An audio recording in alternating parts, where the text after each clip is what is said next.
ములుగు జిల్లా తాడ్వాయి మండలంలోని శ్రీ సమ్మక్క సరళమ్మ మినీ జాతర ఏర్పాట్లను ములుగు జిల్లా కలెక్టర్ దివాకర్ పరిశీలించారు. నెల 12, 13, 14న జరిగే మినీ మేడారం జరగనుంది. ఇక ఈ మినీ మేడారం జాతరకు వచ్చే భక్తులకు అన్ని ఏర్పాట్లు పూర్తి చేసినట్లు, జాతరకు వచ్చే భక్తుల దర్శనార్థం స్పెషల్ ఆర్టీసీ బస్సు సౌకర్యం కల్పిస్తున్నట్లు తెలిపారు.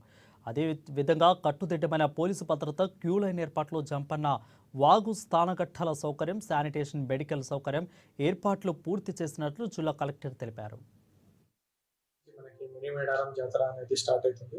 దీనికోసం మనము ప్రత్యేక ఏర్పాట్లని చేయడం జరిగింది. మన శానిటేషన్ గురించి కానీ, మన మెడికల్ క్యాంప్స్ గురించి కానీ, చంపనవాగు దగ్గర షవర్స్, ట్యాప్స్ కానీ, స్నానఘట్టాలు అండ్ డ్రెస్ చేంజింగ్ రూమ్స్ కానీ, అండ్ ప్రత్యేక పోలీస్ సిబ్బందితో క్యూ మేనేజ్మెంట్ కి కానీ ప్రతి ఒక్క అరేంజ్మెంట్స్ ని మనము చేయడం జరిగింది. దీంతో పాటు ఐలాపూర్, కొండై కూడా ఏదైతే చిన్న చిన్న జాతరలు జరుగుతుందో అక్కడికి కూడా మేము అన్ని ఏర్పాట్లని చేయడం జరిగింది. ఈ జాతరకి రావడానికి, భక్తులకి ఉపయోగం అవ్వడానికి టిఎస్ఆర్టీసీ నుంచి కూడా మనం ప్రత్యేక బస్ సేవలని కూడా నడుపుతున్నాము.